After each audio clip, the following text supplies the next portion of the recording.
Hai, selamat datang di Sikat Siniar Ikatek Bogor. Hari ini hari yang spesial bagi kita. Ada kedatangan tamu. Tapi sebenarnya tamu itu semuanya spesial datang ke Sikat Bogor. Tapi untuk yang ini agak lain. Beliau adalah Pak Andi, ya, alumni ATK tahun 94. Beliau yang bisa dikatakan berkarir yang sukses di posisi decision maker. Banyak yang bakal kita bahas, bakal kita obrolin sama beliau nantinya.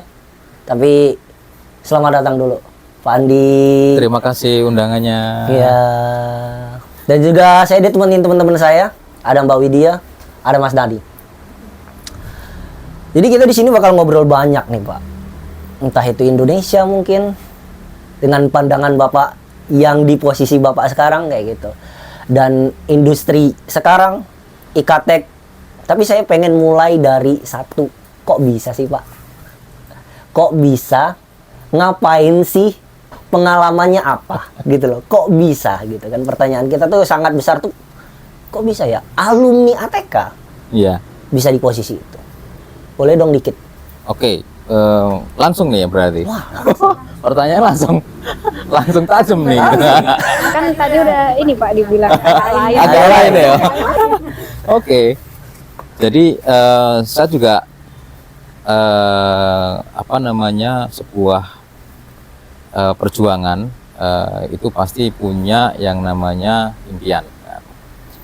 Itu waktu kita sekolah kita sudah tahu nih, kita sekolah 3 tahun, jurusan apa terserah kita ya. Terus kemudian habis ini mau ngapain? Kalau saya waktu sekolah memang simple pemikiran saya sekolah yang kosnya bisa terjangkau dengan orang tua kami, terus kemudian lulus cepat bisa menghasilkan. Itu sesederhana itu dulu. Gitu kan.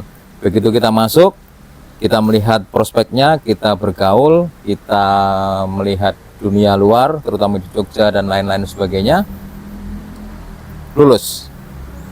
Setelah lulus, kita langsung fokus nih, saya mau kemana? Ternyata saya harus kerja, gitu kan. Keadaan, saya harus kerja. Oke. Karena dari awalnya udah ketahuan kan, kerja. Nah, disitulah saya mulai kerja pertama tahun 97. Nah, itu saya punya impian satu. apa tuh? Impian satu, saya pengen jadi seperti apa. Oke. Saya tidak bocorin sekarang ya. Nanti nih kayaknya. Oke. Saya pengen jadi seperti apa. Jadi sudah saya punya impian. Kalau saya sudah masuk ke dunia ini, waktu itu kan dunia industri sepatu ya. Kita masuk di perusahaan sepatu, bekerja di bagian shoe industry lah kita bilang ya. Terus kita mau jadi seperti apa? Mau pengen jadi apa? Waktu itu saya langsung berpikiran di bagian sepatu, puncak tertinggi itu apa sih sebetulnya posisinya? Iya. Gitu kan? Oke. Apakah kita mau jadi owner pabrik sepatu? Nah, Apakah kita menjadi yang mempunyai order sepatu? Atau kita jadi karyawan yang punya posisi yang tinggi di situ? Kan ada 3 hal. oke. Pilihannya yang mana? Saya harus milih salah satu, gitu kan. Dan kebetulan saya milih salah satu. Dan seperti sekarang hampir terlaksana semua impian itu. Tapi ini loh, masih di tadi ada nggak sih Pak? Maksud saya tuh kayak emang Bapak tuh beruntung situ atau hal faktor apa sih Pak? Kadang kan kita hidup kalau ada... istilah anak sekarang tuh privilege Pak. Nah, gitu, Pak. Ada nggak sih Pak kayak gitu? Nggak ada gitu kan. Saya dilahirkan di keluarga yang biasa gitu kan. Bapak saya seorang guru, ibu saya jualan warung. Real ya ini? Real ini real. Gitu kan. Definisi dari nol ya Pak? Definisi dari nol gitu. Privilege itu muncul dari kita. Jadi saya bukan anak pejabat, bukan anak direktur, bukan Oke. anak orang kaya dalam artian ya, Iya, kaya iya, dalam artian punya uang gitu kan, sehingga disitulah muncul kita bermimpi ya, saya pengen hidup seperti apa. Terus di sekolah sekarang kuatnya saya di sini, terus apa yang bisa saya maksimalkan. Terus yang terakhir yang tadi, ketika kita sudah menetapkan diri masuk ke dunia profesional, nah apa yang harus kita lakukan di situ? Hal-hal itulah yang kita coba untuk gali ya dari kita waktu itu ya. Zaman saya dulu ya, zaman sekarang udah ada internet, kamu bisa ini semua kan, udah gampang kita set mau jadi apa, kita mau dites semacam apa, ini butuhnya apa ini sekarang, cek, semuanya bisa gitu. Ngomongin zaman dulu nih, Bapak tadi ngomongin zaman dulu nih, gimana sih Pak zaman dulu kuliahnya di ATK tuh gimana sih Pak? Asik Ya Asik. organisasinya sih Pak? Organisasinya asik. Bukan karena keliru atau kepepet kuliah di situ, Pak. Itu sesuatu yang kita sebetulnya ini jujur aja nih, sebetulnya kita pengen kuliah di sebuah universitas dengan jurusan tertentu yang kita idamkan gitu kan. Cuma kan karena waktu itu tidak memungkinkan gitu kan, dan tadi saya sudah bilang saya harus apa, masuklah saya dari teman ini yang potensinya besar untuk apa yang kamu inginkan gitu kan.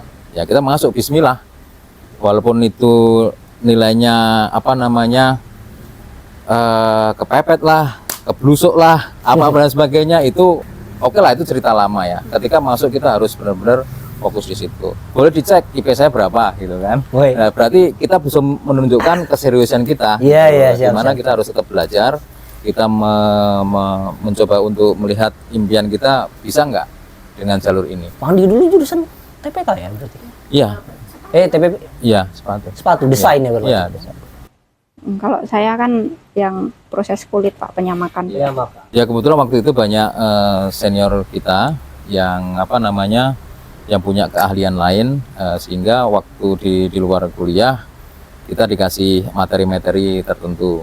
Beliau-beliaunya masih ada sampai sekarang, seperti kayak Pak Agung, sekarang sudah Pak Agung kenal kan. Nah, itu salah satu mentor kita waktu di kos-kosan dulu ya, gitu, mengajarkan bagaimana menggambar, terus kemudian pecah jadi section dan sebagainya. Dan sekarang saya tekunin sampai sekarang, begitu. Itu salah satu contoh. Jadi kita bisa belajar dari mana aja. Gitu. Bukan sekolahnya semacam apa, tapi apa yang ada coba kita maksimalkan untuk belajar. Kita maksimalkan untuk belajar. Nah, kalau menurut Bapak, sekarang di ATK gimana ya? Anak-anak atau yang sekarang masih menempuh studi di ATK juga secara kompetensi, misalkan nanti mereka lulus, itu kompetensi mereka memenuhi gak sih Pak? Maksudnya seperti yang diinginkan di dunia kerja sekarang atau dunia wirausaha ya, karena kita nggak ngomongin kerja doang, tapi kan apalagi sekarang kan kayak lagi trennya kan orang emang entrepreneurship gitu. Bekerja tanpa kantor dan sebagainya. Oke. Kalau di situ saya punya sedikit batasan ya, saya mencoba untuk membatasi. Kalau untuk yang ke entrepreneur mungkin bukan bidang saya, tapi saya cuma bisa melihat sepintas. Kalau ke dunia bekerja juga saya bisa sedikit berdasarkan pengalaman kita melihat perusahaan-perusahaan itu ya. Jadi kompetensi yang dulu sampai sekarang saya lihat, dimanapun kita selalu laku. Orang ATK selalu laku. Ya, selalu laku. Laku. Ada tapinya. Apa tuh? Sekarang mau segmentasi apa yang kita mau ambil? Kalau kita melihat yang zero experience, tidak punya background, belum punya background apapun, begitu masuk ke perusahaan, kira-kira di level apa? Kadang-kadang staff pun juga susah. Operator. Makanya kalau diserap gitu. Tapi apakah kita terus mau seperti itu? Bagaimana kita melihat kompetensinya ini bisa di-upgrade ke sana? Pas waktu kita di Bekasi, kita sempat ngobrol-ngobrol. Kalau dari kampus, ya kampus sudah kita coba untuk kita dialog. Pak Widarto juga sudah banyak dialog dengan tim-tim yang lain, sudah banyak dialog. Tapi mereka juga punya keterbatasan dan birokrasi kan. Iya. Jadi apa yang kita lakukan ini sebenarnya ini kiprah dari alumni di Caltech. Waktu itu saya juga sempat spill kan kalau kita punya sebuah apa ya namanya lembaga pendidikan atau apalah itu, tapi bukan menyaingi Caltech, yang menyaingi ATK bukan, tapi begitu keluar siapa yang mau menuju era bekerja di industri, di sini ada tempat kursusnya nih sebelum dalam tanda kutip magang ya, magang sebelum masuk gitu kan. Apa sih sebetulnya kompetensi yang dibutuhkan? Misalnya di pabrik, kalau saya di jalur sepatu ya, di pabrik sepatu misalnya, dari lulusan ATK banyak di area-area misalnya ada di pattern engineering, di bottom engineering, ada yang semuanya serba teknikal, ada yang mungkin ke lab dari jurusan yang lain dan sebagainya. Nah, ketika masuk zero experience biasanya kan masuknya di level mereka seperti itu, apalagi mereka sekarang udah masukkan ke grade-nya ya, ada S berapa, terus D berapa dan sebagainya, mereka sudah ada range gajinya, sudah ada, masuknya seperti apa ada. Itu yang pertama. Yang kedua sebetulnya kita juga bisa dari mahasiswa itu sendiri independen gitu, meningkatkan bagaimana kalau mereka mau ke area jurusan industri Ya. skill mereka coba deh tingkatin gitu Kak. Misalnya contoh sekarang yang harus ada itu adalah bahasa berkomunikasi. Trennya apa sekarang? Trennya adalah ya otomatis sekarang bahasa internasional kita bahasa Inggris. Iya. Terus sekarang banyak investor dari sepatu ya, kita bilang sepatu ya, dari Cina, dari Korea misalnya ya. Syukur-syukur bisa bahasa Jepang. Nah, ini memberikan dalam tanda kutip tadi privilege buat kita sendiri. Kalau kita punya sesuatu bisa berkomunikasi dengan bahasa mereka dalam tanda kutip akan mendapatkan tempat yang berbeda gitu dengan yang lainnya. Jadi bukan berarti kita berbahasa itu bisa berkomunikasi enggak, tapi orang yang jangan takut lah gradul pertama kali nggak apa-apa gitu kan, santai aja gitu kan, learning by doing terus tapi yang penting kita bisa berkomunikasi. Nah, ini agak jauh nih ngomongnya nanti berkomunikasi, bagaimana sih ada ilmu komunikasi kita dapatkan dari mana gitu kan. Misalnya kita berkomunikasi dengan operator, kita berkomunikasi dengan supervisor, dengan manajer, dengan owner, itu kan berbeda-beda caranya. Gitu. Bagaimana kita bisa tahu itu? Nah, itu salah satu Tempatnya nanti di sana. Gitu. Penggabungannya di situ. Ngomongnya panjang, tapi kira-kira di situlah. Tapi gini Pak, kita di sini ya jujur Li, ya kita tuh ya stuck gitu Pak. Kita bertahun-tahun di posisi itu gitu. Bahkan di posisi yang mungkin anak SMA juga bisa gitu di posisi itu, ya kan? Kayak Widya tuh kerja terasa kayak, wah ini kerjaanku tuh cuma 1 SKS doang dulu waktu kuliah. Ngapain aku ngabisin waktu 3 tahun kuliah di ATK gitu. Kalau kerja aja cuma butuh 1 SKS mata kuliah pas dulu di kampus gitu. Ya. Oke, apalagi kira-kira? Ya stuck itu, dan hampir rata-rata kalau kita ngobrol tuh pasti stuck dong, stuck Ya. di posisi itu. Apakah kita harus pindah kah solusinya? Sedangkan pindah, ya kan, kita udah banyak hal yang di ini kan, apa Ya. namanya, Banyak hal yang dikhawatirkan. dikhawatirkan, ya kan, kontrak lagi segala Ya. macem untuk modal kita ataupun kita harus terjun usaha. Terus jujur kadang kayak Widya ngerasa nggak pede tahu Pak jadi lulusan ATK tuh. Kalau apalagi sekarang aja juga nggak yang full confident ya, apalagi dulu ketika baru saja lulus gitu, kayak lulus dari ATK tuh udah kampus nggak banyak orang yang tahu, terus kayak meskipun oke lah kita laku, cuman kan bidang kita kecil sebenarnya Pak. Kayak apalagi kayak Widya yang jurusannya penyamakan kulit kan, kayak iya kayak aku cuman bisa kerja di situ doang gitu, nggak bisa kemana lagi. Nah ketika Widya terus sekarang bekerja, kayak kita kan mau pindah kerja pasti nyari yang lebih bagus dong, nggak masa iya nyari yang lebih ini, terus kayak mikir juga ini yang lebih bagusnya kemana, kayak itu juga buntu gitu Pak, aku mau kemana gitu nggak tahu. Gimana Oke. tuh, Pak? Oke, kembali lagi ya, berarti kan kalau saya lihat ya intinya kan pengen sukses ya. Ya pasti dong. Pengen Kan pengen sukses Ya. gitu kan. definisi suksesnya orang. Ya, Nah, itu. definisi Di sini kita persempit lah. betul. Kalau sukses itu kalau menurut saya itu adalah pemberian ya, pemberian. Dalam arti pemberian itu kayak semacam anugerah gitu ya, sukses. Dan sukses itu yang paling apa ya? Kita bilang paling hakiki itu kan kalau saya yang beragama Islam adalah kalau meninggal husnul khotimah. Ya itu kan, itu Dalam namanya banget. sukses. Oke. Sukses bener ya. Kalau Iya, di iya. dunia sukses itu ya temporary. Sekarang sukses, besok nggak sukses. Ini sukses, bidang ini satunya enggak dan sebagainya. Jadi sukses itu relatif banget, tergantung dengan kondisi yang atau item apa yang kita pengen sukses. Misalnya pengen sukses di bidang karir, Iya. sukses karir. Kadang-kadang di keluarga enggak, gitu kan. Kadang-kadang keluarga sukses, tapi ekonominya secara finansial nggak banyak, tapi mereka happy life. Kayaknya kok kesini nih. Gitu. Lah yang ada di sini. Tapi masalahnya gini. Kita juga punya keluarga. Jadi bagaimana kita menyeimbangkan itu. Nah, oke, yang menanggapi tadi. Jadi kalau dari Google, YouTube apapun itu banyak ya, bisa kita cari. Semua ada literaturnya di situ. Tapi saya melihat berdasarkan apa yang saya percayai ya. Kalau pertama kali untuk mencapai bagaimana kalau kita stuck, bagaimana kalau ini, sebetulnya itu adalah mindset block dari kita sendiri, gitu loh. Jadi yang pertama kita masuk di situ selama setahun maksimal itu kita harus mempunyai tadi yang saya bicara. Saya mau jadi apa nih? Gitu? Oke. Mau jadi apa ini, gitu kan? Terus berani nggak kita berbuat sesuatu yang untuk mencapai level kita, gitu kan? Misalnya ini contoh, ini di sebuah perusahaan sepatu misalnya. Oke. Aku pengen jadi, misalnya ini di perusahaannya ya, kita nggak pindah kemana-mana, tapi di perusahaan kerja di pabriknya itu sendiri. Misalnya saya pengen jadi level manager itu tuh, manager development misalnya, atau manager chemical misalnya. Oke. Apa yang saya kejar ke sana? Kan bukan harus di situ, skupnya masih pabrik kan, harus di situ.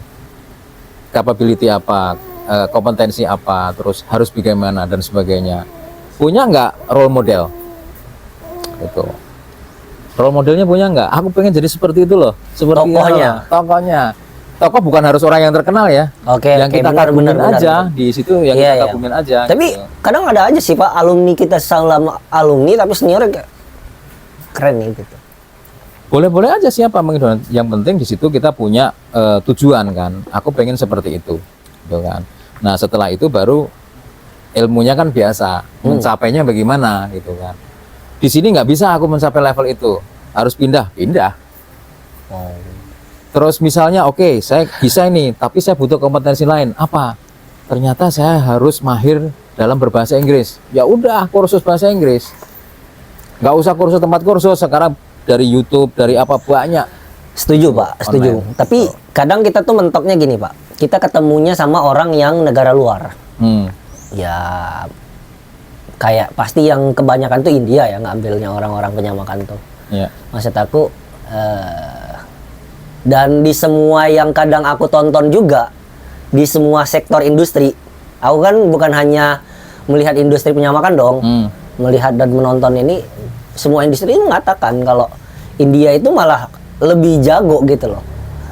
Nah, jago ini dalam arti kata dia bukan hanya jago ininya Pak, untuk kita melampaui itu loh Pak, melampaui mereka di atas mereka. Kadang kita kan mentoknya di situ. Lawan kita siapa atau apa. Kalau di sepatu mungkin ya Pak, mungkin menurut pandangan aku ya. Kita punya desain kita ini mungkin kita dipandang gitu atau apalah ya kayak gitu. Tapi kalau kita apa yang harus kita lakukan? Sedangkan rule book-nya sebuah perusahaan untuk produksi itu ya udah ada, alatnya ya itu gitu loh. Sedangkan yang dipercaya ya orang itu gitu loh. Oke. Itu gimana kalau kasusnya kayak? Saya tanya balik nih, kira-kira bisa nggak di situ? Nggak bisa. Nggak bisa. Berarti ini harus apa? Keluar berarti. Tapi nggak semudah itu loh Pak keluar itu.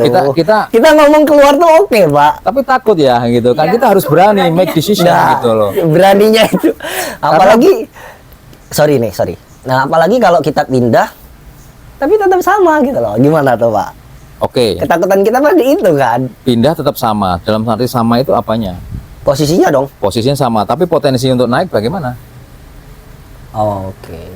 Yang kita harus lakukan adalah kita itu kan sudah, misalnya kita di level sekarang, terus yang kita mau tuju level ini, Iya. gitu kan. Kalau di sini kira-kira tidak bisa, gitu kan harus mencari jalan yang lain.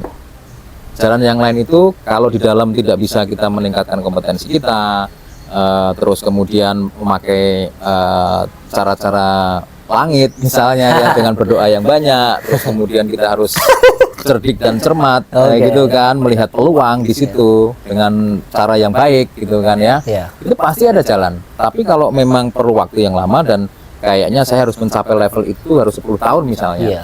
Wah, ini udah kelamaan nih, gitu kan. Harus berani move, gitu.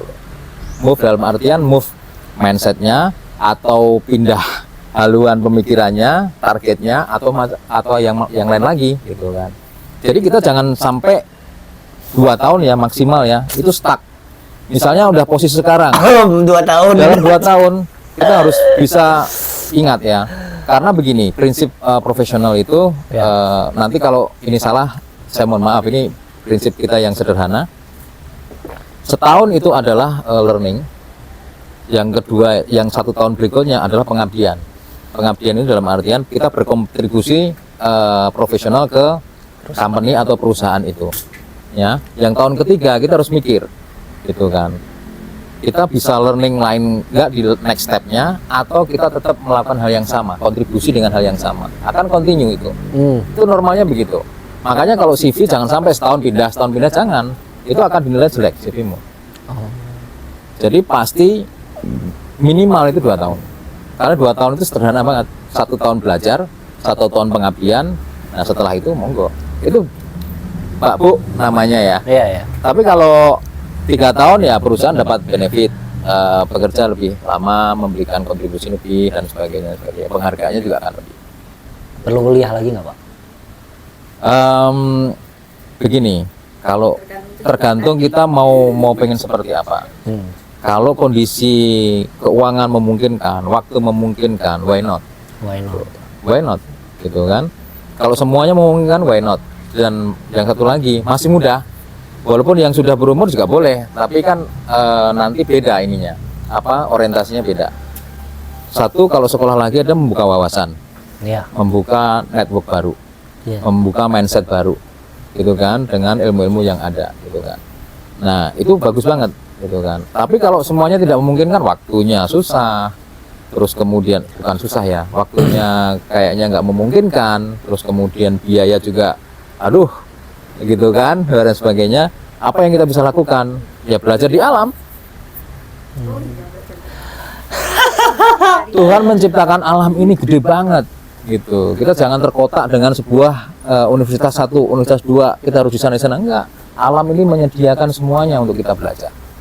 Nah sekarang kalau di perusahaan itu membutuhkan title, no choice, gitu kan. Kalau tidak membutuhkan title tapi membutuhkan kompetensi yang bagus, itu bisa cari perusahaan-perusahaan yang begitu. Emang ada, Pak? Ada, masih ada, Tapi gimana mindsetnya kalau gitu. kebanyakan kita sekarang tuh orang dalam gitu loh, Pak? Gimana tuh? Kita begini, orang dalam dan sebagainya. Tapi pertanyaan kita yang menggelitik adalah, bisa nggak kita bagian dari orang dalam? Seharusnya bisa. Nah, bisa. Berarti possible banget. Again, jadi saya biasa menemui alumni, begitu kan. Jadi mindsetnya banyak yang blok. Mentok, ya sudah. Mentok, ya sudah. Wong saya cuma lulusan ATK kok. Saya cuma D3 kok. Saya cuma ini dak, gitu kan. Itu Tertampar banyak. sekali kayaknya Gitu. ya. Serius, saya begitu. Karena juga saya mengalami waktu pertama-pertama gitu kan. Tapi kita coba untuk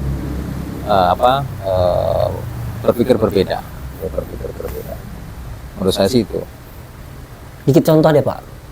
Maksudnya yang gimana? Sedikit contoh belajar di alam tuh gimana sih, Pak? Mungkin kita kadang oke bisa nangkap belajar di alam, tapi kayak duitnya tuh gimana sih, Pak? Oke, belajar di alam itu. Dari mana? Oke, belajar di alam itu begini maksudnya. Kita harus punya tujuan dulu ya, mau jadi seperti apa. Ya. gitu kan. Oke. orang bisa berkembang mindsetnya kalau kita itu bergaul dengan orang lain, Benar. baik suku yang lain, baik negara yang lain, atau apapun itu, yang intinya tidak di zona nyaman kita. Berani nggak? Karena itu hubungannya sama di sini. Misalnya contoh, kita bekerja, oh ini perusahaan punyanya orang ini, Iya. orang lokal, tapi orang ini, orang ono, ini orang Jawa, orang Batak, orang Sunda dan sebagainya. Bisa nggak kita meld dengan mereka dengan adat istiadatnya, kebiasaannya? Mereka kan punya sesuatu yang pakem kan ya. Bisa nggak kita masuk ke sana? Kalau orang Indonesia, insya Allah semua bisa ya. Iya. Nggak susah dengan itu semuanya. Nggak saklek lah untuk Ya, nggak pindah saklek. daerah. Tapi bagaimana kita bisa masuk ke area-area luar? Orang China, orang Korea, orang Eropa, orang Amerika dan sebagainya, orang Arab misalnya gitu kan. Bagaimana kita bisa berinteraksi dengan mereka? Itu pertama dulu ya. Terus kemudian kita ciutkan nih. Sekarang misalnya contoh di perusahaan apa? Perusahaan India misalnya. Iya. Perusahaan India. Oke, kita lihat culture-nya apa-apa. Kita bisa fighting nggak masuk ke sana? Ke lingkungan di area mereka. Mereka itu suka apa sih? Menyukai apa sih? Mereka misalnya di Indonesia, mereka sebagai ekspatriat. Otomatis mereka bukan negara sendiri dong. Kamu bisa merasakan balik. Misalnya contoh, saya seorang India masuk ke sini. Kira-kira saya yang bikin insecure apa? Paham ya maksud saya? Iya. Atau sekarang masuk langsung misalnya ke Papua misalnya ya, Iya. ke sana belum kenal siapa-siapa, masuk ke situ cuma ada beberapa teman. Kira-kira insecure nggak pertama kali? Insecure. Nah, bagaimana dalam kondisi mereka insecure, dalam tanda kutip ya insecure dalam Iya. artian ini ya, kamu masuk memberikan nilai plus ke situ, paling nggak mengurangi berapa persen. Insecure itu macam-macam ya, ada yang tentang keselamatan, ada yang kesehatan, ada yang tentang kerja, dia kesulitan apa dan sebagainya, macam-macam. Nah, bagaimana kita bisa kontribusi di situ? Itu salah satu contohnya. Salah satu contohnya. Caranya apa? Itu dia, berusaha memahami mereka. Itu kan berarti kan komunikasi dengan alam. Caranya gimana? Kita bisa belajar dari mana aja kan? Nggak perlu belajar di kampus Kuliah, atau di bangku kuliah. Ya. karena keterbatasan kita gitu loh. Kalau mau belajar ilmu komunikasi di sebuah universitas ya lebih bagus lagi. Itu lebih firm, terus belajar dengan alam sekalian. Itu kan totalitas gitu kan. Biasanya kalau nggak berani itu karena nggak punya tujuan yang pasti. Gitu kan. Kalau punya tujuan yang pasti, dia akan mencari bagaimana mencapai level itu. Bagaimana mencapai tujuan itu. Kan banyak dokumennya itu. Panduan untuk mengarah ke sana kan banyak. Iya. Misalnya call a friend, cari teman, cari apa, meningkatkan ini, meningkatkan itu, sambil bertahap, sambil berjalan. Tapi kita harus punya ring waktunya. Kita berdoa juga, doanya spesifik kan, saya mau pengen seperti itu dalam jangka waktu 5 tahun. Ya Tuhan, ya Allah, kabulkanlah. Itu penting juga. Kalau punya orang tua lebih bagus lagi. Sungkem sama bapak ibu, bagus lagi. Terus minta doa yang spesifik doanya. Saya pengen jadi seperti Anu gitu kan. Gimana pandangan Bapak kalau beberapa tahun ke depan di Indonesia yang sifatnya itu tuh Gen Z ini Pak? Saya sempat browsing sebetulnya waktu itu ya, waktu kita ada acara di mana di IKT Bekasi ya. Kalau sumber dari Kumparan nih ya, itu kan tahun 2023 kita ada sekitar 60 juta atau 22% dari total penduduk itu Gen Z. 2023. 2024 itu adalah 74 juta, 27% dari total penduduk Indonesia. Tuh, Gen Z. Dan di sini ada lapangan pekerjaan, nanti bisa di browsing juga ya, apa-apa yang yang kira-kira mereka suka itu apa sebetulnya, gitu kan? Mereka suka apa? Nah ini ada, ya sekitar itu, berarti 60 sampai 74, tahun depan 74 juta di Indonesia.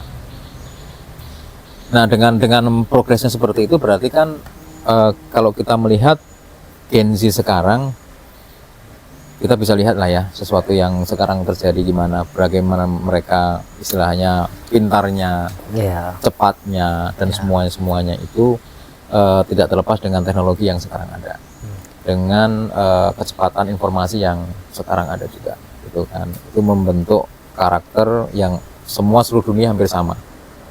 Kan mereka nggak ada batas, nggak ada limit lagi kan. Iya. Gitu kan. Oke, dengan di situ otomatis apa yang disukai mereka akan hampir mirip-mirip. Ya, Iya. nggak? Itu logikanya. Correct me if I'm wrong ya. Nah, itu yang analisa dari saya. Terus kemudian apa sih yang kemudian kita perhatikan ya dengan kondisi kita lebih mengerucut lagi ya ke industri-industri yang notabene-nya ATK bisa serap, gitu kan. Kalau alumni sekarang dengan, mohon maaf saya nggak bisa kasih detail tentang kurikulum yang sekarang apa ada, otomatis saya udah melihat ada beberapa improvement yang signifikan juga, tapi perkembangan zaman teknologi lebih cepat dari apa yang mungkin mereka ada pengadaan untuk teknologi A. Ini perlu waktu sampai di kampus. Ketika kampus sudah masuk, ini sudah ke level yang lain. Basicnya sih dapat, tapi update-nya ya gimana staf pengajarnya atau dosennya itu bisa istilahnya dengan basic yang ini bisa di-upgrade walaupun mungkin secara virtual dulu atau apapun itu. Nah, harapan kita seperti itu. Kalau untuk kecepatan, bagaimana mereka berinteraksi dengan teknologi, dengan sistem yang ada sekarang, luar biasa. Saya akui luar biasa. Pinter-pinter. Gen Z.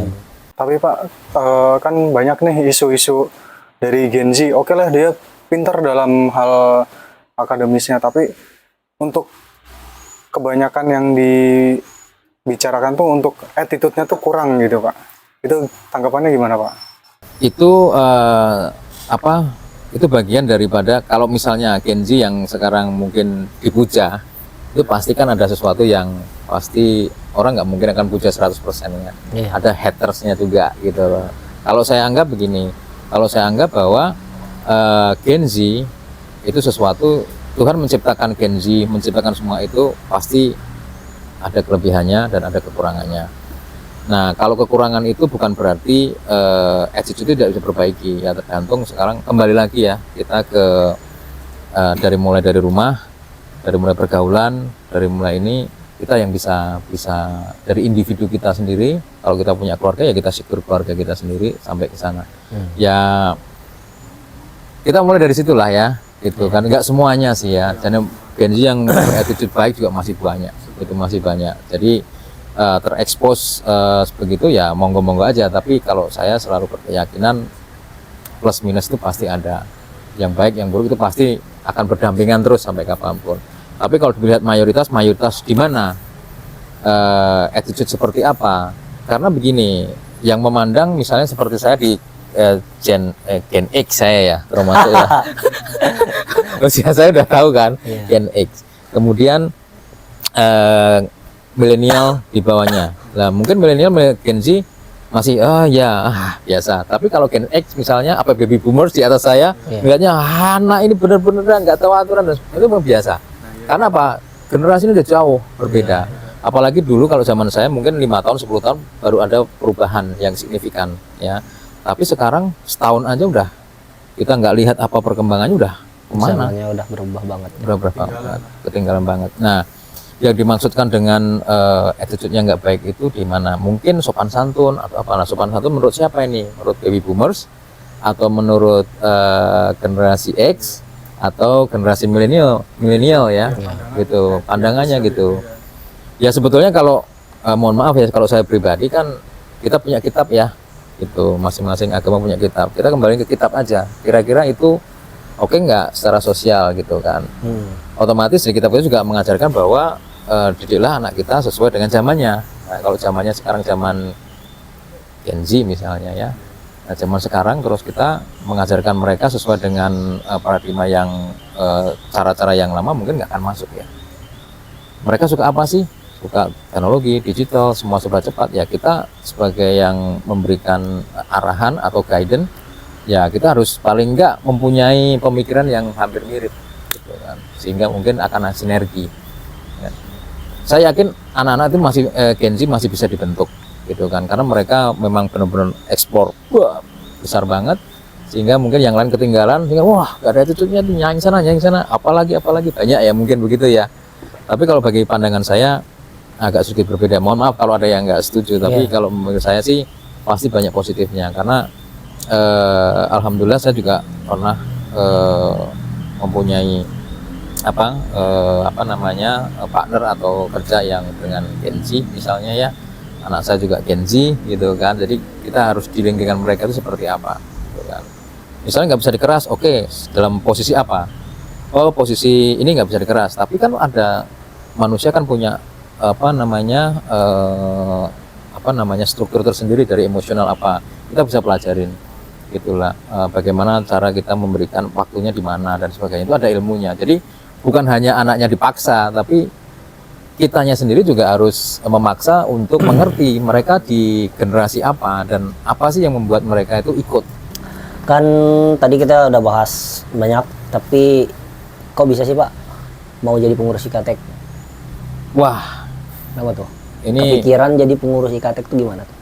sebetulnya kepikiran waktu itu, kita jujur aja ya, nggak kepikiran gitu kan. Tapi waktu itu ada kepengurusan baru di bawah Pak Widarto, kebetulan waktu itu kita dekat, terus Pak Widarto datang ke kita memberikan visi dan misinya yang Ikatek sekarang mau istilahnya ada penambahan profesional, ya, kekeluargaan profesional ada masuk di situ. Nah, terus kita punya platform yang 5 tahun ke depan seperti apa, dan itu menurut kita itu pas bagi zaman sekarang, zaman kemarin, bukan zaman kemarin ya, kita bilang apa ya, 3 tahun yang lalu ya, 3 tahun lalu sampai sekarang, sebetulnya dengan visi misinya itu pas gitu kan. Cuma saya waktu itu juga karena kita termotivasi kita tadi saya bilang tadi aspek sosial kita sudah harus mulai muncul, dan kita juga tertantang ya dengan kondisi begini. Masa sih kita tetap stuck seperti ini gitu kan? Bisa kan kita berbuat sesuatu yang lain bermanfaat. Kalau kita nggak mulai dari sekarang, mungkin sekarang belum dapat dikatakan berhasil atau sukses secara maksimal, tapi paling nggak ada fondasi yang nanti akan generasi yang Anda ini ya mengelanjutin. Paling nggak kita sudah punya dalam artian merubah itu sudah ada. Merubah itu dalam artian bukan memflip, tapi kita menambah sesuatu yang kemarin kurang. Contoh ya, kita berbagai masukan dari alumni juga mengatakan bahwa kegiatannya itu aja. Terus kemudian bisa ditebak mau apa dan sebagainya, itu memang ya sesuatu yang kita PR buat kita membuat acara atau kegiatan atau sinerginya itu lebih unpredictable dan mungkin bisa bermanfaat tidak hanya di alumni aja, tapi bagi masyarakat. Nah, seperti sudah dilaksanakan kemarin di di Program Bakti Sosial di mana waktu itu di pas gempa itu ada kan? Oh iya, ada. Ya. Ada. Kita kayak gitu. Terus ada nanti pas Ikatek yang ulang tahun mau ada donor darah. Itu udah mulai. Terus kemudian di Bekasi sudah ada kayak buka bagi takjil dan sebagainya. Di sini juga ada dan sebagainya. Ada yang kalau nggak salah ke yatim piatu ada juga gitu ya santunan. Itu udah mulai. Dan kenapa kita nggak branding lebih dengan itu? Karena sekarang to be honest, mungkin yang kenal dengan Ikatek semakin mengecil gitu kan, karena media promosinya juga mungkin satu kurang. Terus ketertarikannya mungkin ini mau kemana gitu, mungkin sektor sekarang yang tadi Gen Z bilang, sektor yang sekarang mungkin ini nggak menarik buat mereka lagi gitu kan. Nah, bikin branding baru gimana gitu kan. Terus yang terakhir, ya bagaimana kita bisa paling enggak tidak merubah seperti tadi yang flip, tapi memberikan warna lah, paling enggak memberikan warna gitu kan, memberikan warna. Itu sih ceritanya. Jadi kita bismillah, kita terima, dan ini bukan tugas yang ringan gitu kan, perlu dengan perjuangan untuk bisa berkolaborasi ya. Jadi bukan hanya di antara kita aja gitu kan. Jadi bagaimana ya kita mencoba untuk merangkum itu semua dengan berbagai generasi untuk yang sudah turun temurun begitu ya, acaranya begitu kita coba untuk berbuat sesuatu yang berbeda. Nah itu nggak mudah gitu kan. Jadi tapi kita optimis pasti bisa di suatu saat. Harus kita berani untuk mulai melangkah ya. Gitu. Mungkin kepengurusan berikutnya akan lebih dahsyat, lebih bagus untuk kedepannya. Atau Pak Andi kepengurusan berikutnya? Kita lihat misi dan misinya ya. Katanya mau jadi ketua. itu rumor ya. Mungkin teman-teman kita sempat ngobrol nih teman-teman di sebelum ini. Jadi kata Bapak masih banyak alumni tersembunyi yang memang enggak di jurusannya. Mungkin dia sukses di apa sih, di bidang lain. Ya. Definisi Bapak yang untuk hal itu apakah gimana ya? Apakah kita harus kayak gitu loh Pak? Untuk yang stuck tadi, dalam arti tadi kan kita ngobrolin dari cerita kita awal, kita stuck untuk loncat ke yang lain tapi masih bidang sama dong. Untuk hal-hal kayak gitu. Yeah. Itu apa tuh Pak menurut Bapak? Kita maksudnya tuh boleh nggak sih kita berpikiran untuk jump ke tempat yang lain? Beralih bidang. Ya kesempatan ada gitu kan. Saya kutip dulu ya. Aku salah nih. Tuh, tunggu. Apa tuh? Sukses itu menurut Kamus Besar Bahasa Indonesia itu adalah keberhasilan atau keberuntungan. Gitu loh. Jadi kalau kita kalau kita nggak beruntung nggak sukses. Iya dong. Kalau jam lagi terus beruntung berarti sukses, gitu kan.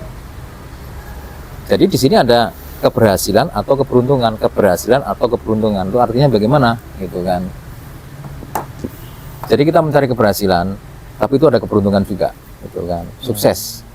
Nah kalau kayak model Bill Gates, gitu kan, dia nggak akan bicara uang. Sukses itu nggak bicara uang, tapi bagaimana kita bisa bermanfaat bagi orang lain, membuat happy orang lain dan sebagainya. Itu menurut dia adalah itu sukses, gitu lah. Jadi bukan uang. Kalau Barack Obama beda, ada uang, tapi juga kita bersosialisasi. Gitu. Contohnya begitu ya, gitu kan. Di YouTube banyak itu, atau di Google, gitu. Jadi saya mencoba untuk versi saya ya, sebuah sukses itu sebetulnya semu. Yang tadi saya sudah bilang di awal bahwa sukses kita itu sebetulnya kalau husnul khotimah, gitu kan, itu sukses, gitu kan, itu kan abadi ya, gitu kan. Tapi kalau di kita mencari proses pencarian kesuksesan adalah ya itu akan sukses, nggak sukses lagi, nggak sukses lagi. Nah, bagaimana jarak sukses dan nggak sukses ini pendek, itu kan. Mesti tantangan pasti ada kan. Oh ini ngerjain ini sukses, oke. Terus ngerjain yang lain lagi, sukses lagi. Nah dalam prosesi sukses ke sukses yang lain ini kan pasti ada jaraknya. Bagaimana kita menyingkatkan jarak itu, sehingga sukses itu bukan hanya sukses satu sukses, tapi di sini juga kita membangun sukses juga. Jadi akan terjadi silang begini. Walaupun di sukses di sini sebetulnya di bagian yang lain sedang dalam challenge, dalam tantangan. Sehingga prosesinya dibilang kita bisa sukses. Sukses kan kita tidak boleh terlena dengan pandangan orang lain. Orang lain mana kita sukses, tapi kita merasa sukses sudah. Kemarin udah sukses nih, sekarang saya menuju sukses yang lain, gitu kan. Sukses next step, gitu kan. Atau sukses berikutnya apa? Gitu. Next level. Tapi seperti itu nggak sih Pak yang dirasakan Pak Andi sekarang? Misalkan dulu ketika Pak Andi berpikir aku tuh mau ngapain. Nah, ketika ngapainnya Pak Andi ini sudah tercapai, misalnya sekarang nih aku udah berada di posisi ini sih, terus sekarang Pak Andi pengen apa sih Pak? Maksudnya aku mau ngapain lagi ya gitu. Iya. Ya otomatis secara manusiawi ya, semakin bertambahnya umur, aspek sosial itu akan lebih besar daripada aspek profesional, gitu kan. Maksudnya begini, kita kalau pembagiannya kita bekerja gitu, misalnya dengan orang lain kita bekerja, gitu kan. Nah, paling sebisa mungkin kita bekerja porsi waktunya itu semakin banyak umurnya akan semakin berkurang, tapi posisi life-nya atau sosialnya itu akan lebih banyak. Itu lebih banyak, itu harapannya.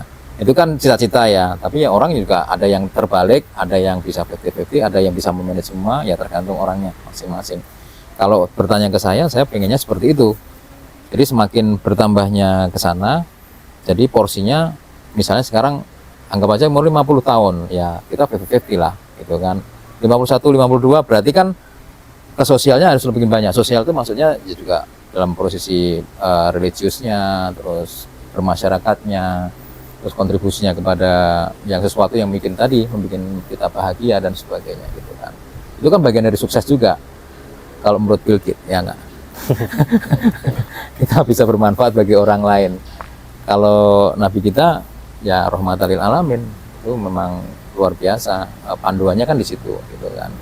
Tapi ya kembali lagi ke kita, bagaimana kita bisa memotivasi diri kita sendiri untuk mencapai level di mana kita bisa bahagia. Kalau bahagia itu muncul, pasti akan muncul apapun itu di situ yang sesuatu yang positif gitu kan. Tapi masuk ke yang tadi lagi-lagi Ikatek untuk Bapak sendiri. Kita lagi-lagi kan kadang emang terbatasnya SDM segala macem ya, itu PR banget ya maksudnya. Tapi keterbatasan itu kadang intinya saya bilang ada yang mau nih. Gimana pandangan Bapak untuk Ikatek Bogor sendiri nih? Ikatek Bogor tuh ya Ikatek Bogor apa? Bapak tadi juga bilang kan, maksudnya tuh pujian itu hanya bisa menghanyutkan aja. Nah, saya minta Bapak coba kritik dong yang kita, biar kita tuh ada sesuatu hal baru mungkin setelah ini, seperti hari ini dong, ya kan. Kemarin di Ikatek Bekasi kita apa namanya? Kita dikritik, coba kita perbaiki. Ayo kita perbaiki, kita pulang kita perbaiki. Dari apa namanya? Logo, dari segala macam. Boleh dong di dalamnya lagi gitu loh. Ikatek Bogor ini mungkin kalaupun presentasinya berapa persen? Kalaupun ditingkatan level apa gitu loh. Dan apa yang harus kita lakuin setelah itu gitu. Oke. Sebetulnya pertanyaan ini nggak susah buat saya untuk menjawab. Kenapa? Sekarang yang trending itu Ikatek Bogor. Waduh. Kenapa? Alhamdulillah. Lo kan trending itu dalam artian sekarang kan apa ya kita bilang ya, orang Ikatek menujunya ke Bogor karena dengan sistem yang sekarang dibangun oleh tim dengan Pak Leo, jadi apa namanya sinerginya lumayan kelihatan ya, lumayan kelihatan. Jadi maksud saya kegiatan-kegiatan apa Bogor, Bekasi menyusul, Tangerang sekarang agak sedikit up and down ya, dan yang lain-lainnya yang di daerah yang lain berusaha baru dikoordinasikan dan sebagainya. Jadi menurut saya bukannya kritik ya sebetulnya, lebih ke harapannya konsistensinya tetap mudah-mudahan dijaga. Terus kemudian di sini banyak anak muda dan kreativitas. Kalau kita stuck atau monoton kira-kira 1 tahun aja, mungkin udah ditinggalin lagi gitu kan. Vakum lagi. Kenapa ya nggak banyak yang interest lagi kan gitu kan. Harus memang sesuatu yang baru terus muncul gitu kan. Nah di sini momentumnya untuk menuju sukses ada gitu kan, momentumnya ada. Kalau kita bukan ngasih kritik tapi ngasih input ya, bagaimana kita mensupport, terutama kalau kita bicara sebagai Ikatek Pusat ya, kita bagaimana mensupport ini tetap hidup, hidup dulu ya, tetap hidup. Jangan sampai nanti tahun depan orang-orangnya udah ini pindah kemana langsung mati sudah lagi. Itu udah hal yang biasa ya. Makanya pondasi itu penting, jadi regenerasi juga penting.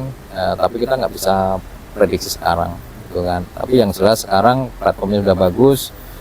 Kita bisa sebisa mungkin kita support, ya kan? Kita support, terus nggak berhenti. Terus generasi yang berikutnya juga, ayo adik-adik kita diiniin. Bisa gantiin kita di sini dong. Iya. Kalau udah dicangkok duluan gitu kan. Jadi kita harus rela itu karena kita mau next level, gitu kan ya. Ini dong Pak, langkah konkretnya tuh kita harus ngapain nih biar bukan hanya Ikatek Bogor deh, kita bicara Ikatek secara keseluruhan. Langkah konkret yang harus kita lakukan agar organisasi ini hidup. Sebetulnya kalau bahasa saya adalah Ikatek atau bukan Ikatek, alumni itu banyak yang tidur. tidur untuk melihat IKTek gitu ya. Paham kan? Tidur untuk melihat IKTek. Iya. Dan mereka itu tahu ada IKTek, tapi mereka tidur karena nggak ada attention sama sekali.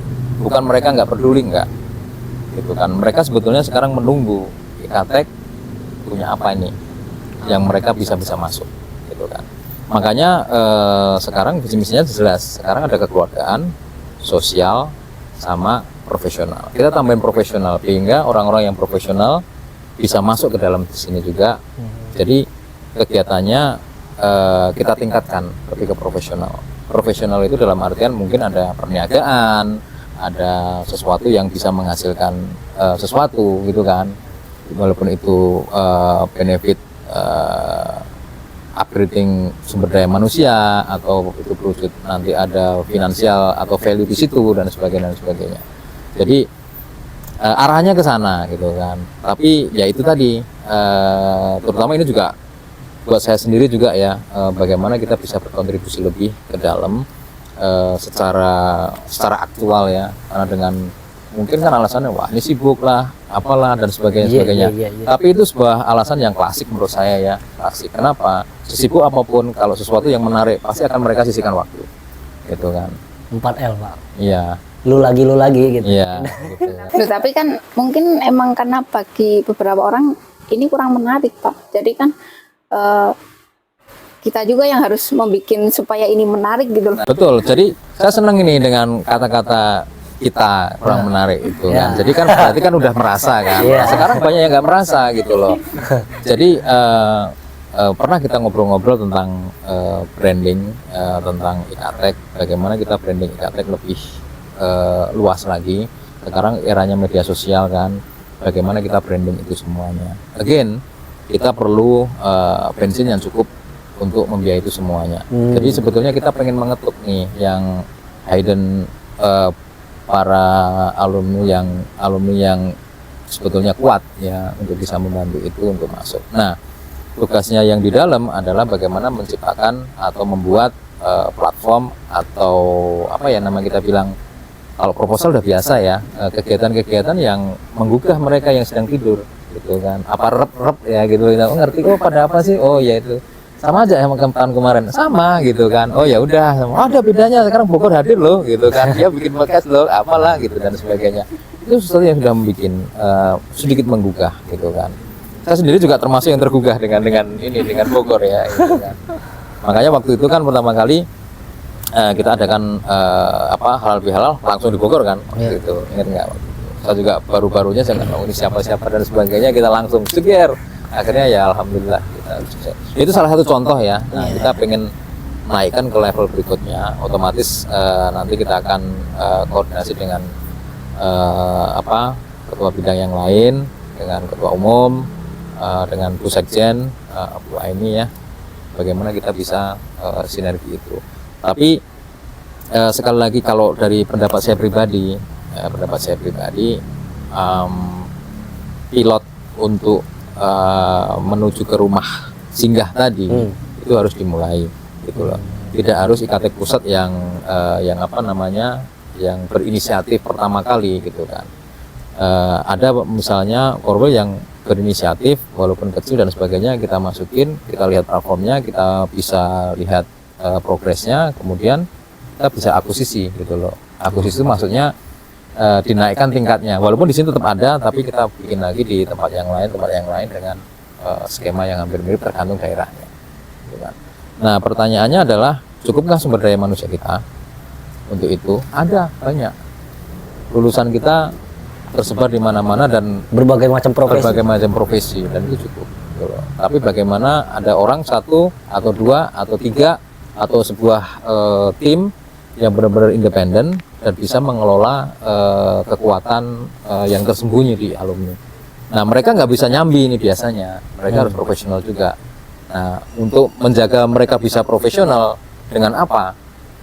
Minyak tadi. Ya dengan minyak tadi. Bensin. Gitu. Ya boleh ada input kalau ini nggak sesuai gitu kan. Tapi itu modal pertama kita yang harus dulu. Saya sempat kepikiran bahwa jika ini emang, dan saya masih yakin, saya bilang lagi Pak, saya masih yakin YouTube ini bakal ada suatu hari, entah emang masih di tim ini atau ada yang lanjutin tapi boom gitu podcast ini, dan itu emang menghasilkan, menurut aku kenapa enggak gitu loh, untuk orang-orang di dalamnya ada fee-nya gitu loh. Iya. Agar orang-orangnya profesional. Iya. Dia mereka bukan hanya berpikir bahwa dia ini, tapi dia dapat benefit untuk berusaha semaksimal mungkin di sini gitu loh. Ya, pemikiran ini yang kita tunggu dari tadi gitu kan. Jadi Yang sudah kita mulai Pak. iya, udah kita mulai gitu. Maksudnya ya seperti ini yang kita mulai, makanya kita menuju ke sini semua. Pandangan kita adalah menuju ke Bogor kan. Karena melihat progresnya seperti itu gitu loh. Jadi kita bagaimana kita bisa mendukung, mendorong bisa lebih bagus lagi bagaimana. Menurut Bapak leader itu apa sih, Pak? Oke, kalau leader itu biasanya nyambungnya sama bos kan. Ya, Orang-orang bos, tim, dan kan, sebagainya. Sama leader kan beda. Ya, jadi gini, kadang-kadang nyambung maksudnya tadi. kalau saya sih orang kadang-kadang sering menggabungkan bos dan leader. Kalau di-compare lah, Iya. di-compare ya. Kalau bos itu gini-gini banyak negatifnya gitu Nah, ya. iya, oke. Kalau leader begini-begini banyak positifnya. Tapi saya berpikiran beda gitu kan. Mungkin orang kalau bos itu banyak positifnya, mereka berlari-lari untuk jadi bos gitu kan. Jadi nanti bos jadi banyak gitu kan. Iya. Nah mungkin itu persaingan ya. Itu pribadi saya gitu Iya, kan. iya. Jadi kalau saya idealnya adalah bos berperilaku leader, lebih bagus gitu kan. Karena biasanya leader itu kan banyak apa ya, dia prosesnya. Sebuah perusahaan itu leader itu banyak bekerja di proses. Jadi anak buah atau timnya itu di-guide menuju ke area yang dituju. Dia guide yang Kayak ngangkat sesuatu tapi bareng-bareng gitu ya, Pak, intinya. di-guide ya. Timnya di-guide ke sana, dikasih aturan, dikasih SOP dan sebagainya di situ. Tapi kalau bos memang beda, ini decision maker gitu kan. Dan memang kalau dilihat perilakunya ya kadang-kadang no, yes, wah padahal kita udah melakukan Selengean gitu ya. sebulan tapi dia bilang no karena dilihat dari perspektif misalnya ya, perspektif dari perusahaan ini kalau diterusin akan nggak, malah rugi banyak dan nggak menguntungkan, no misalnya gitu. Nah itu decision gitu kan dari bos. Leader bukan bikin decision gitu kan. Nah bagus lagi kalau punya bos dan leader jadi satu kesatuan, sehingga dia decision maker terus kemudian dia punya capabilities atau kompetensi untuk menggait timnya, walaupun itu didelegasikan, paling enggak dia mengerti gitu kan. Mengerti. Nah, jadi menurut saya sih kalau leader aja ya, leader kan biasa kalau di tulisan-tulisan diagung-agungkan ya, yang bagus itu leader karena dia membangun tim ini mencapai tujuan, tapi ujung-ujungnya yang make decision adalah bos gitu kan. Nah kalau sifat kadang-kadang leader bagus, bos dianggap banyak kan dan sebagainya. Kalau menurut saya sih ya, kalau kita jadi bos yang berattitude baik, namanya apakah ganti? Gitu kan? Enggak kan? Tetap bos kan? Tetap bos yang baik. Bos yang jelek. Kenapa bos? Kalau bos nggak ada titelnya apa-apa terus anggap aja bos itu nggak baik gitu kan? Yang dapat dikatakan apa?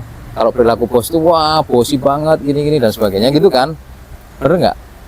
Gitu kan, yang saya lihat juga seperti itu. Tapi kalau pandangan saya justru malah challenge bagaimana kita menjadi bos yang berattitude leader gitu kan. Gitu. Tapi bagaimana sih Pak, maksud Widya kayak sekarang nih di tempatnya Pak Andi itu bagaimana bisa nyampe ke situ? Maksudnya oke lah kalau tadi yang kita omongin secara kompetensi, terus kayak kita belajar dari alam bla bla bla. Nah untuk sampai ke tempatnya Pak Andi, Widya yakin saingannya juga sama dong, mereka dengan kompetensi yang seperti itu. Nah, apa yang ngebedain sehingga kita bisa berada di situ? Oh gitu. Sebetulnya itu prosesnya panjang gitu kan. Sebetulnya yang kalau saya beranggapan bahwa saya cuma beruntung. Cuma hoki. Ya hoki atau terpilih karena saya CV nggak punya, gitu kan. Baru kalau ketika masuk baru diminta CV-nya. Jadi saya itu punya prinsip yang sederhana waktu saya bekerja pertama kali. Waktu itu saya lulus, kemudian bekerja di sebuah perusahaan di mana di Tangerang. Nah setelah di situ saya sama sekali nggak punya CV. Jadi maksud saya gini, dan saya nggak mau buat CV. Karena Itu prinsip saya. Alasannya apa? Saya mau beruntung dipilih. Gitu loh. Maksudnya mau nggak, baru kita bikin CV gitu. Saya bukan mau nyebarin CV gitu. Tapi setelah masuk ya, kalau mungkin baru fresh graduate mungkin ya beda cerita ya, kita harus ini. Tapi fresh graduate kita pun waktu itu juga sudah kesini masuk dulu, udah begitu, karena hubungan dengan alumni ya. Salah satu ini beauty-nya punya ikatan dengan alumni gitu kan. Nah setelah itu kita mencoba untuk, kan semua orang punya style sendiri-sendiri ya, ada yang post di LinkedIn atau apa dan sebagainya. Kalau kebetulan saya memang nggak seperti itu, sehingga saya pengennya adalah saya meningkatkan kompetensi yang ada. Saya mencoba untuk do my best gitu kan, yang sesuai dengan kemampuan saya, ini saya dan sebagainya sesuai dengan role yang ada. Dan saya tadi yang bilang, saya punya tujuan, saya mau pengen jadi seperti apa gitu kan.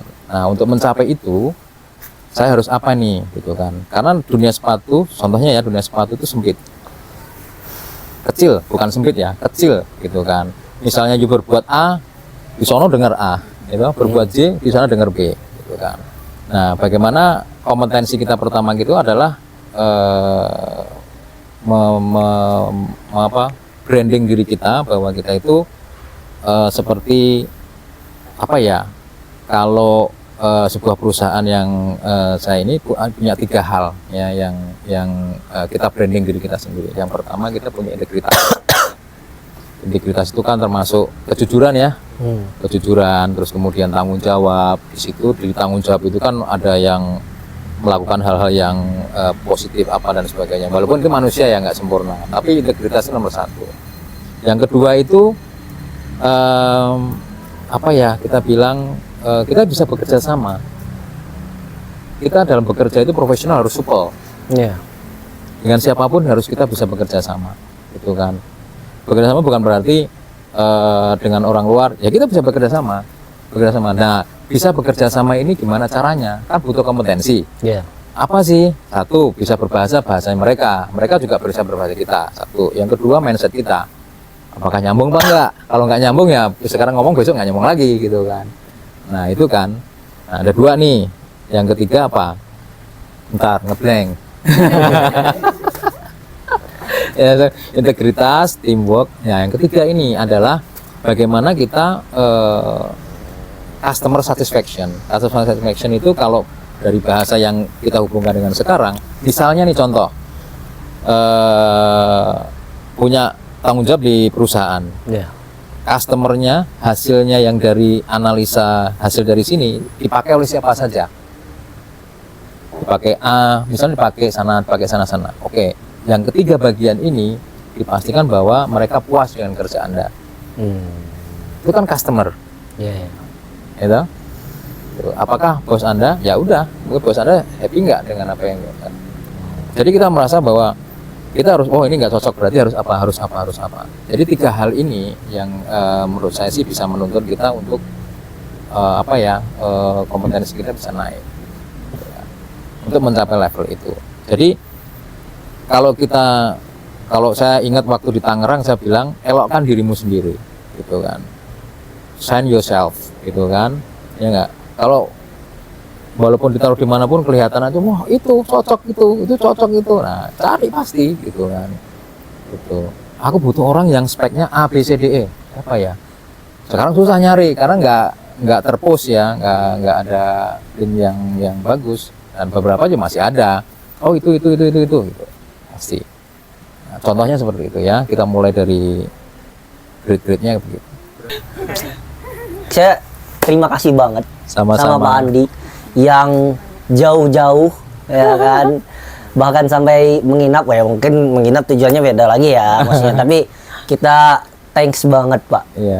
Kata kita juga nggak bisa ngasih apapun selain terima kasih sejauh ini ya kan, sejauh ini. Tapi terima kasih banget.